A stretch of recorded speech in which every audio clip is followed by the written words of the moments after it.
নমস্কার বন্ধুরা, তোমরা সবাই কেমন আছো? বড়দের প্রণাম, ছোটদের অনেক অনেক ভালোবাসা।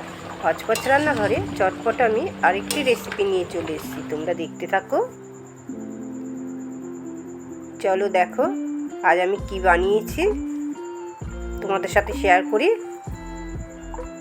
এটা হলো বোয়াল মাছ। বোয়াল মাছের রসা বানাবো। দেখো, প্রথমে হলুদ, লঙ্কা, জিরে, ধনে, কাশ্মীরি লঙ্কা সমস্ত নিয়ে নিয়েছি।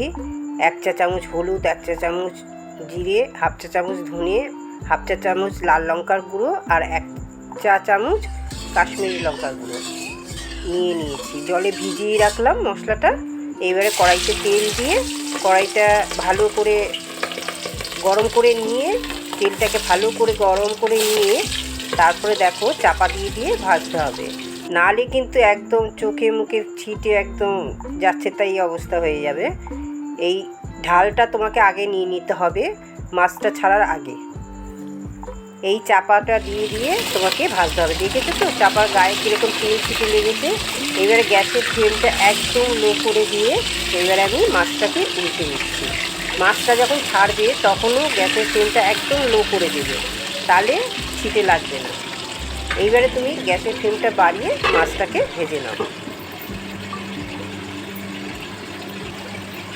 এইভাবে চাপা দিয়ে দিয়ে কিন্তু ভাজতে হবে মাছটা। বোয়াল মাছ তো, বোয়াল, ট্যাংরা আর এসব মাছ ভীষণ ঠিক করে, পাবদা। এবার দেখো গ্যাসের ফ্লেমটা একদম লো করে দিয়ে এবার মাছটাকে আমি আবার উল্টে দিচ্ছি। ভাজাটা হয়ে গেছে, এবার আমি তুলে নিচ্ছি। সমস্ত মাছ আমি তুলে নিলাম।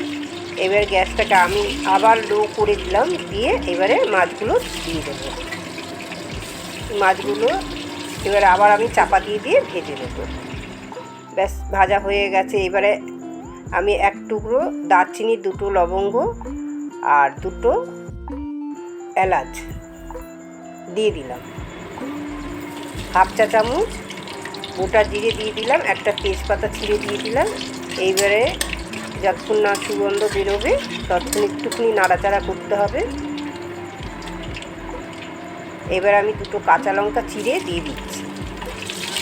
সুন্দর গন্ধ ছাড়ছে এর থেকে মিলেমিশে। এইবারে আমি 2টো বড় দেখে পেঁয়াজ কুচিয়ে রেখেছিলাম, এবারে আমি সেটা দিয়ে এবারে কষাবো। পেঁয়াজটা একটু লাল লাল করে ভেজে নিতে হবে।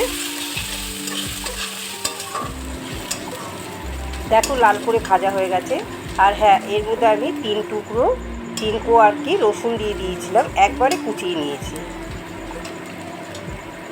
এবার পেঁয়াজ রসুন কষানো হয়ে গেছে, অনেকটা লাল ভাজা হয়ে গেছে। এবার আমি টমেটো গ্রেট করে রেখে দিয়েছিলাম, এবারে ওটাও আমি দিয়ে দিলাম। স্বাদ মতন নুন দিয়ে দিলাম। টমেটোটাও তাড়াতাড়ি গলে যাবে, পেঁয়াজটাও নরম হয়ে যাবে। নুনটা দিয়ে আবার আমি একটু নেড়ে চেড়ে নেব।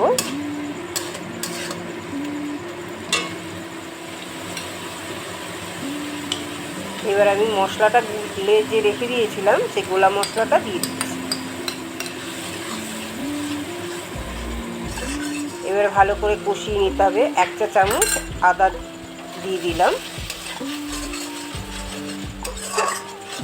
গ্যাসের ফ্লেমটা লো করে আবার কখনো হাই করে এইভাবে কষিয়ে নিতে হবে। অল্প অল্প জল দিয়ে কষাতে হবে। চাপা দিয়ে দিলাম, জলটা দিয়ে কষাচ্ছি আর চাপা দিচ্ছি। এইভাবে ভালো করে কষিয়ে নিতে হবে চাপা দিয়ে দিয়ে।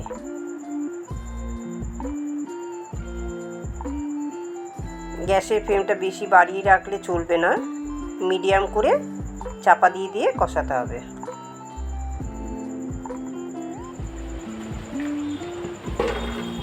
দেখো তেল ছেড়ে দিয়েছে মশলাগুলোর উপর থেকে, কষানোটা হয়ে এসছে।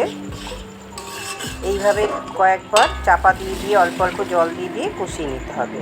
কষানোটা হয়ে গেছে, এবার আমি পরিমাণ মতন জল দিচ্ছি। এটা রসা হবে বোয়াল মাছের, ওই জন্য জলটা বেশি দেব না। আবার আমি কয়েকটা কাঁচা লঙ্কা দিয়ে দিলাম, 2টো গোটা 2টো চিড়ে দিলাম, গন্ধটা সুন্দর বেরোবে। দেখো ঝোলটা অনেকটা ফুটে গেছে অনেকক্ষণ। এবার আমি মাছগুলো দিয়ে দেব।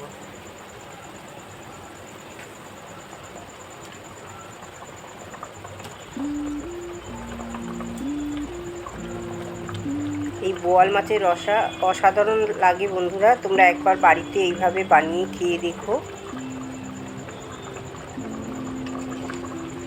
এবার একটু নেড়ে চেড়ে আমি আবার চাপা দিয়ে দেব। গ্যাসের ফ্লেমটা মিডিয়াম রাখতে হবে। দেখো এবার আমি ঢাকাটা খুলে নিয়েছি, কত তেল ভেসে উঠেছে দেখো।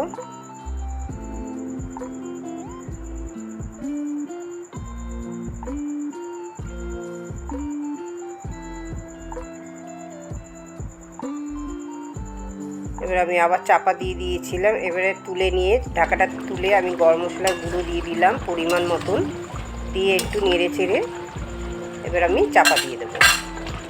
মিনিট খানিক চাপা দিয়ে রেখে দেব। তারপরে দেখো আমি এবারে একখানা বাটিতে তুলে দিচ্ছি।